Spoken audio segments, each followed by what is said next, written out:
Selamat datang di Universitas Islam Malang, kampus unggul berkarakter Islami Ahlus Sunnah wal Jamaah dan telah mengimplementasikan Merdeka Belajar Kampus Merdeka dengan muatan distingsi di setiap program studi.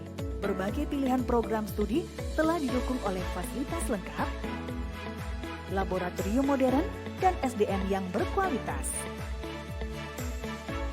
Penguatan karakter serta jalinan kerjasama nasional dan internasional mengantarkan mahasiswa Unisma meraih berbagai prestasi. Ketika saya masuk kampus Unisma, saya merasakan pendidikan tinggi Islam yang maju dan modern. Di sini, mari bergabung bersama Unisma Malang, kampus unggul berdaya saing menuju World Class University. Unisma dari NU untuk Indonesia dan peradaban dunia.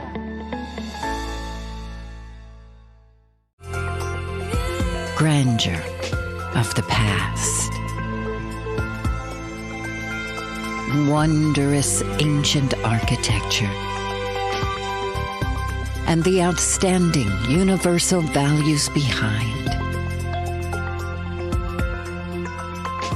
Where art absorbs the audience into colorful drama.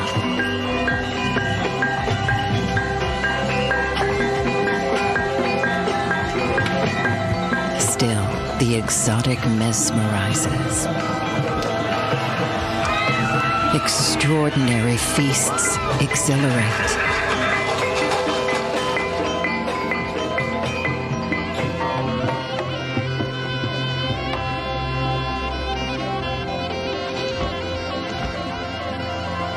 And bring us back to the land of the ancient mountains. A myriad of outdoor adventures. Assalamualaikum warahmatullahi wabarakatuh.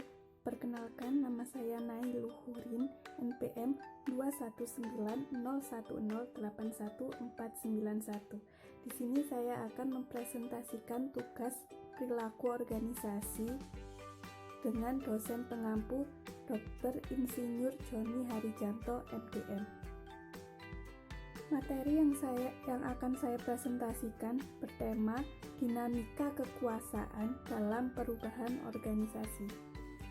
Dimulai dengan pengertian kekuasaan yang didefinisikan sebagai kemampuan seseorang atau sekelompok manusia untuk mempengaruhi tingkah laku seseorang atau kelompok lain, sehingga tingkah laku itu menjadi sesuatu dengan keinginan dan tujuan dari orang yang mempunyai kekuasaan.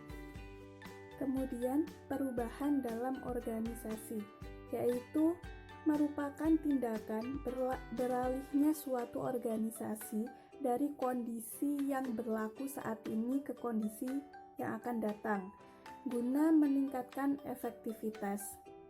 Perubahan dalam organisasi merupakan isu penting dalam suatu perusahaan.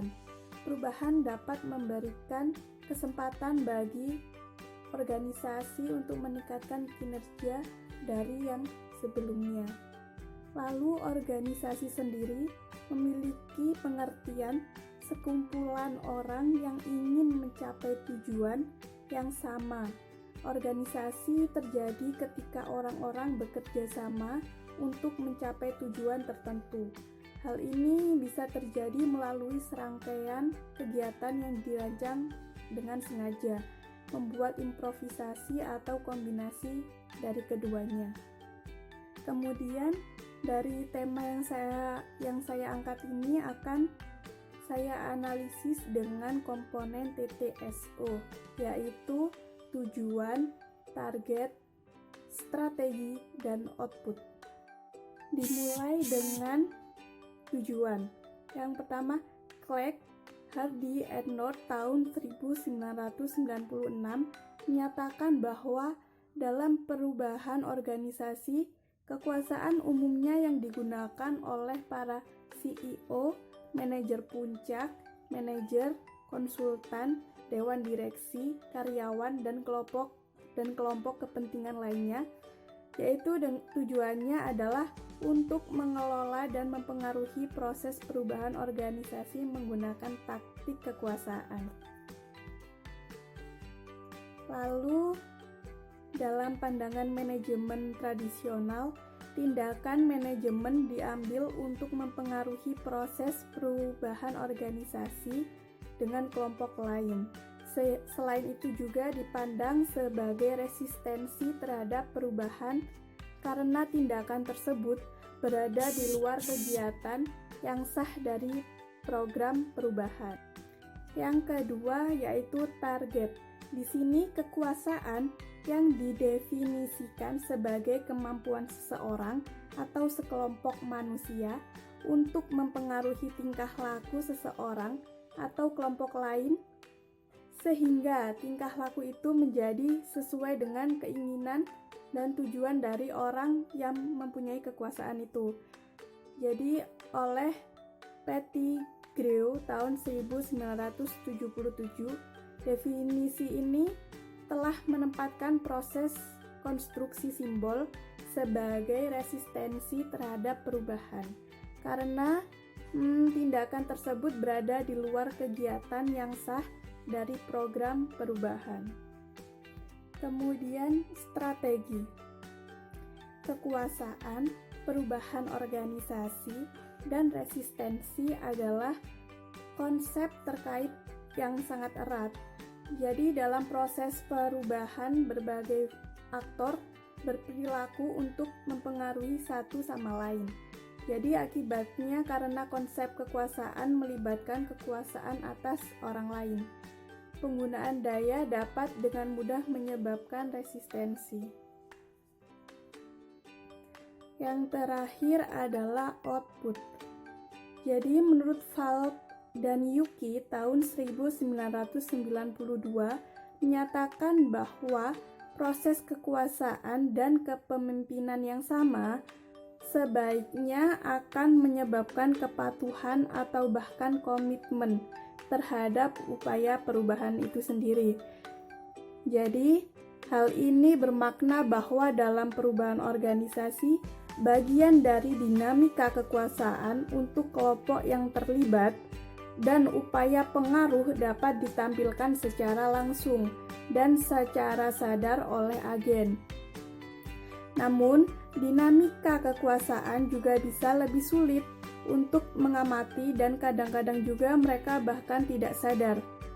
Dengan argumen ini, Bahrah dan Barats tahun 1962 menyatakan bahwa manajemen dapat mengecualikan isu-isu tertentu dari pengembalian keputusan selama proses perubahan, sehingga menghambat partisipasi penuh dan setara.